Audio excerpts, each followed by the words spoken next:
Hello everybody, welcome again into the Rhapsody studio here in Anthem, Arizona for part of our Rhapspired Inspiration of Music series. I'm really excited to be with this young man we have with us today. I'd like to welcome Easton Wood into the studio. Easton, how are you doing today? Good, how are you? I'm fantastic, thank you. We have had such a treat getting to know Easton over the last few years. He's currently, well, I shouldn't say currently, he is no longer a senior at Boulder Creek High School because he just finished 2 days ago. Yeah, he's ready to move on to other things. An outstanding young musician here in the Anthem community, has been an anchor at the Boulder Creek High School music program and the band program. Has really had a great journey. I know he started as a trumpet player. Unfortunately, I lost him to the low brass section, but that's okay. He went on to baritone, then he became tuba, and really tuba is where he's really carved out his nature. Really outstanding musician with a huge number of accolades. If I'm not mistaken, once you got into high school, you were accepted in the regional band all 4 years of high school year, freshman, sophomore, junior, senior. Last year you were, junior, you did what? You were?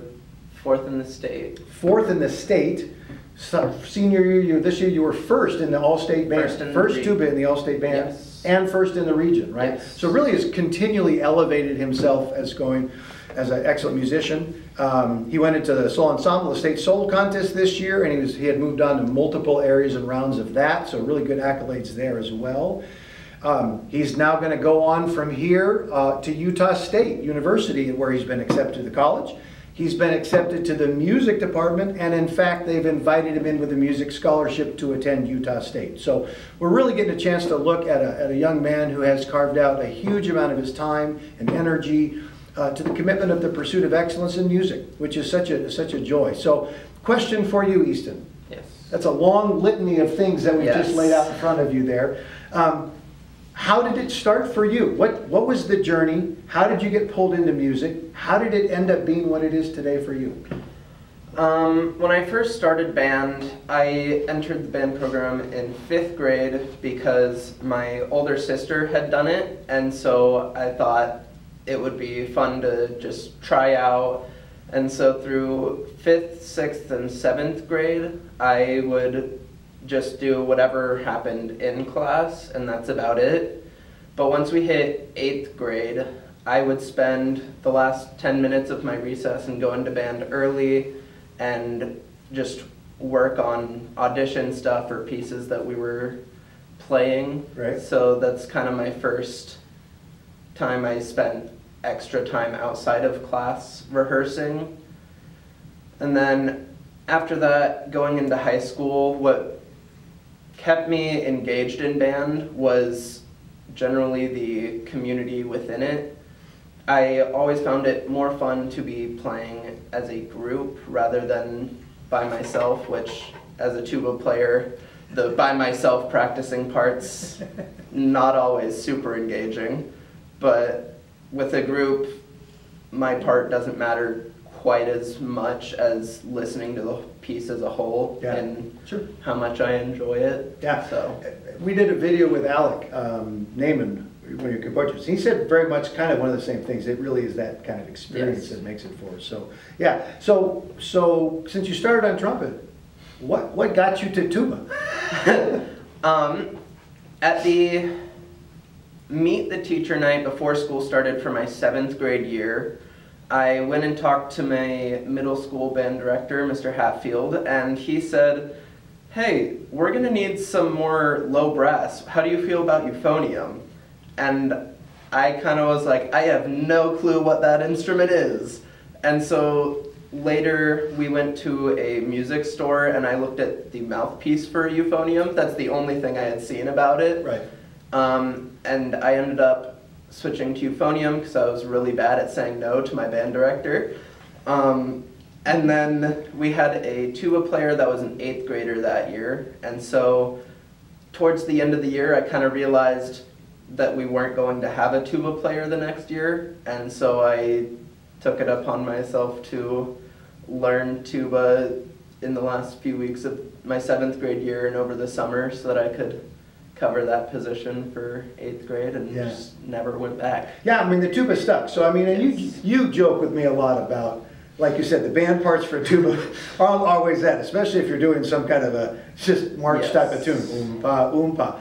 So we joked about that, but you've never gone away from the tuba No. once you got, I mean, we'll talk about some things you've done in addition, but so again, what about the tuba?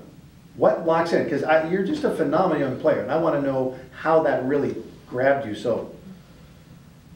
I feel like with the tuba, you aren't just one person in a section of like 20.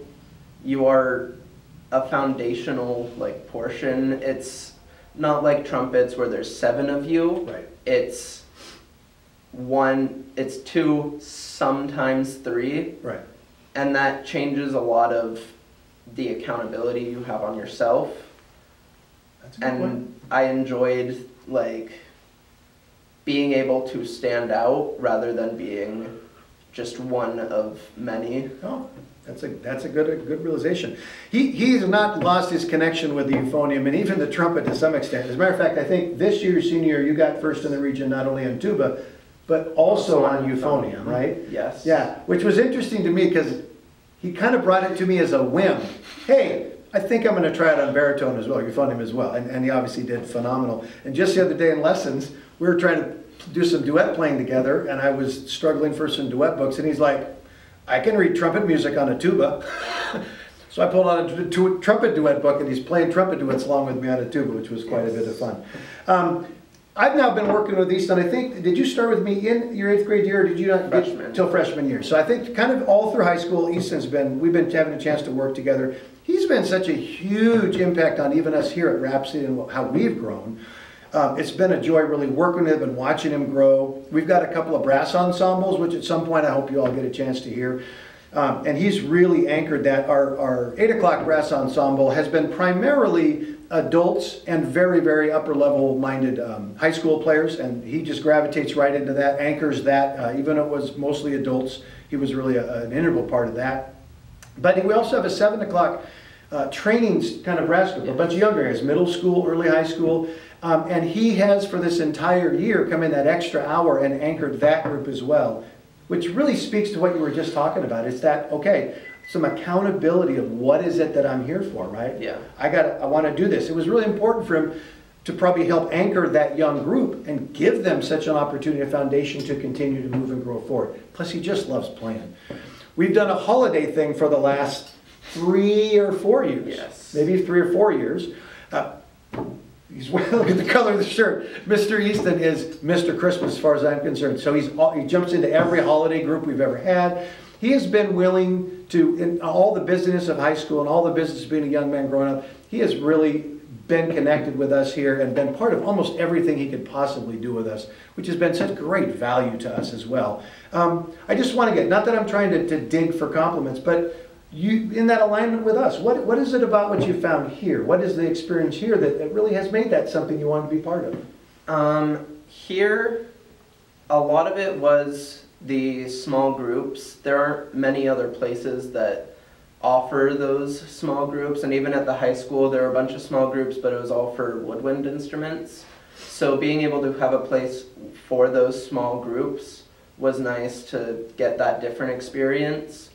But then also within lessons, when I would try out other private teachers, it felt far more critical, which here there were critiques on playing, but there was also like compliments on what I was doing well, whereas other places it just kind of felt critiquing everything, okay, no matter how well I did. So gotcha. Yeah, that's a hard path on that sort of thing. Yeah, so we've been just thrilled as you can't even believe to have Easton align with us. We're going to miss him as he goes off to college, but I'm more excited for the journey that he's going to have in front of him. We've been talking about Easton for a long time here. How about we take a moment, and Easton is going to perform his solo that he performed at the state solo competition this year, which is The Suite for Tuba by Don Haddad. So please enjoy Easton Wood and the Suite for Tuba.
Yeah, that's a phenomenal piece. I really enjoyed working with you on that piece.